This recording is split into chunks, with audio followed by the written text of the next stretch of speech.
Vítám vás u dnešního videa k úplňku 24. února 2024. Podíváme se dnes, jaké energie nás obklopují v tomhle čase. Pokud se vám video líbí, tak určitě budu ráda, když dáte to se mi líbí, nebo budete video sdílet. Taky odebírejte můj kanál, pokud chcete dostávat nová videa, která uploaduju, a pojďme na to. Rovnou se na to dostaneme. Já dnes tedy na co se máme připravit, jaké energie nás budou obklopovat okolo teda toho úplňku, a je to vždycky i před úplňkem, několik dnů před úplňkem a několik dnů po úplňku. Takže jako první karta vyšla karta Vyselec, druhá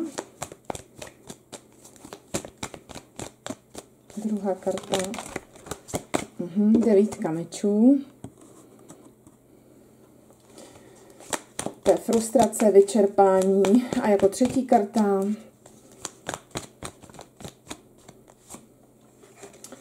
kolo štěstí.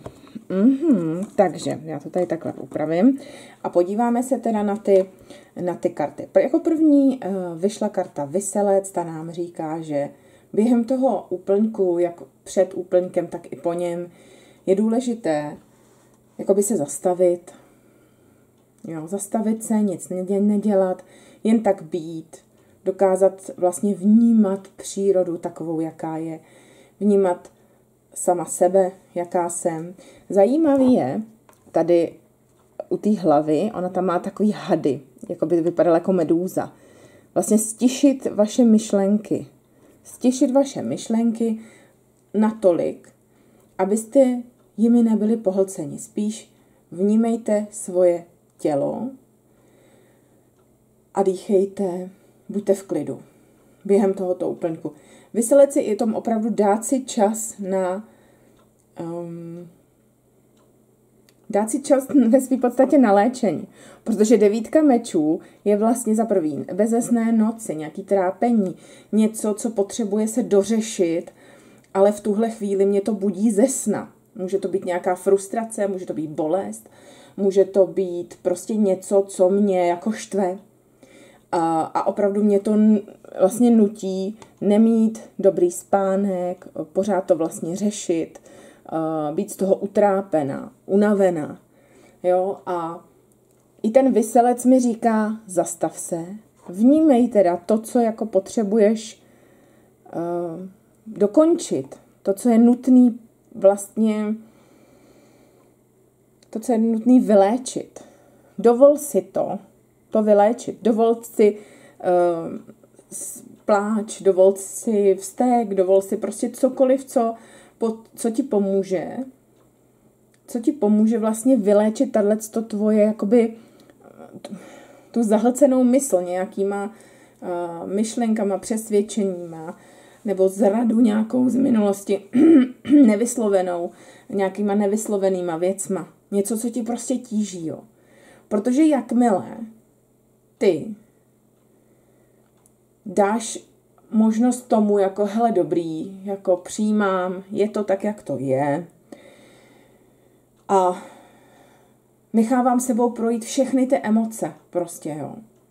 Všechny emoce, které mi přichází, tak nechám tím tělem projít, tak pak můžu dojít toho kola štěstí. Zajímavé je, že tady je devítka, desítka, jo. Jo, vy to nevidíte, já to trošku asi posunu, abyste viděli, že no, stejně to nevidíte, tak počkejte, ještě to líp posunu, takhle. Tak tady. Devítka, desítka, jo, že je to vlastně ten postup z toho, i když to je devítka mečů a tohle je desítka velká arkána, tak i tak mám tady prostě postup 9 až 10. Kdy desítka je to kolo štěstí, tam je ta spolupráce, jo, je tady vlastně, ano, naplánovat si nějaké své kroky, být tím kormidelníkem svého života. Ono je taky důležitý, že právě během nebo před úplňkem nebo i po úplňku je možné, že si budeme uvědomovat, co necháme za sebou, které věci a činnosti necháme plavat, které nám přinášejí štěstí, které ne, jaká přesvědčení, jaké osoby například, to, co nás trápí, co opravdu už potřeba je jako hej, to už ne, to už prostě nebudu tady řešit v tomhle životě, jo, tohle už prostě chci mít ukončený, vyřešený. Viselec a kolo štěstí je taky krásná kombinace, kdy jsou to obě karty velké arkány a ten viselec, kdy mám opravdu zajímavý ještě tady, že vy to možná nevidíte, ale tady je ten měsíc, jo, v tom úplňku. A samozřejmě tady je ten srpek, jo, ale možná, tak proto jsem se tam koukla, abyste vlastně do novoluní, možná nebo ne, spíš ten první týden, tady do toho srpku, možná pár týdnů to bude, abyste pár týdnů vyčkali, že ten proces toho čištění je pravda, že může třeba nějakou dobu trvat a v tuhle chvíli prostě se jak kdyby se rozpustí, vypustí ta přehrada. To přesně mi přišlo na jazyk. Jak kdyby se teď okolo toho úplňku vypustila přehrada toho, že jako já potřebuji něco změnit prostě. Takže v tuhle chvíli jako dejte si ten čas na to, aby se ta změna mohla dít. Ale je tady jasná vlastně zpráva pro nás, že ač můžeme teď prožívat fakt frustraci, bolest, vyčerpání, smutek, stres, tak to vede k tady tomu kolu štěstí, kde kolo štěstí je i o tom opravdu stát se tím kormidelníkem toho vlastního života. Jo. Tady máme lva za prvý a za druhý tady máme teď, nevím, jestli je to býk nebo, ale jo, vypadá to jako býk, čili, nebo, no, asi ano, může to být i beran, ale ne, to je býk, to je býk.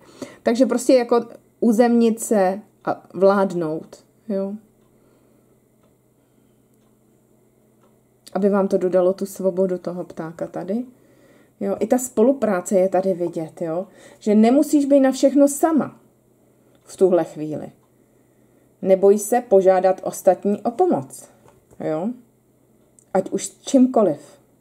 Já sama vím, jak je to jako těžký požádat o pomoc, ale v tuhle chvíli je to naprosto důležitý, aby si byla schopná si požádat o pomoc. Prostě uvědomit si, hele, já už fakt dál nemůžu, já nevím, co mám dál dělat, potřebuji pomoct. A on vlastně i tím můžeš do svého života si přivolat osoby, které ti pomůžou, nebo události, které ti pomůžou dál. Situace, jo, všechno možné, nějaký zprávy. Prostě kolo štěstí je o tom, že najednou se rozjede vlna takových jako událostí, které pak se na sebe nabalují. A je mi jasný, že to bude nějakou chvilku trvat, protože tady máme ten měsíc s tím srpkem. Takže rozhodně neboj se, že v tuhle chvíli je všechno zničeno, v tuhle chvíli je všechno na nic, protože je to jenom takový přechod k tomu uvědomění si, co chci, co nechci, co mi slouží, co mi neslouží, co mám nechat za sebou a hlavně vypustit všechno ze sebe, co mě prostě dráždí, co mě už nedělá dobře, co mě jako stresuje, co mě stahuje dolů. Jo, jako fakt si to zvědomit a nechat ty emoce sebou projít, protože to bude mít fakt velmi dobrou energii do budoucna. Tak já doufám, že vás tenhle mini úplňkový výklad povzbudil.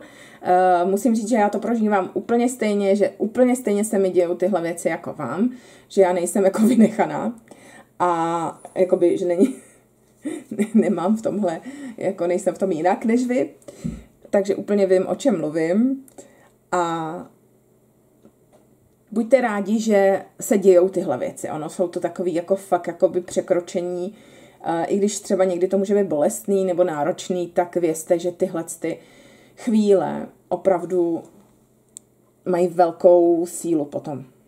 Máme tady dvě karty velký arkány, což je velmi důležitý. Dát si ten klid, jakože opravdu, hele, jo, teď to prostě je nějak, ale víme, proč se to děje. Jo? I to uvědomění si, že ne každá bolest a ne každé trápení je tady, aby nás stáhli dolů, ale spíš, aby nás právě vysunuli nahoru. Takže já vám přeju všem krásné dny a týdny dopředu. Pokud se vám video líbí, tak dejte to se mi líbí, odebírejte kanál, ať samozřejmě dostáváte nová videa ode mě. A pod videem určitě najdete linky, pokud chcete osobní výklad, anebo nějaké kurzy, které dělám.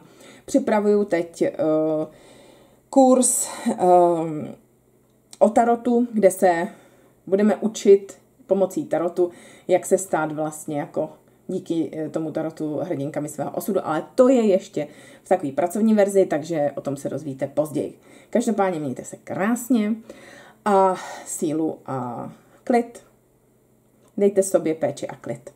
Mějte se.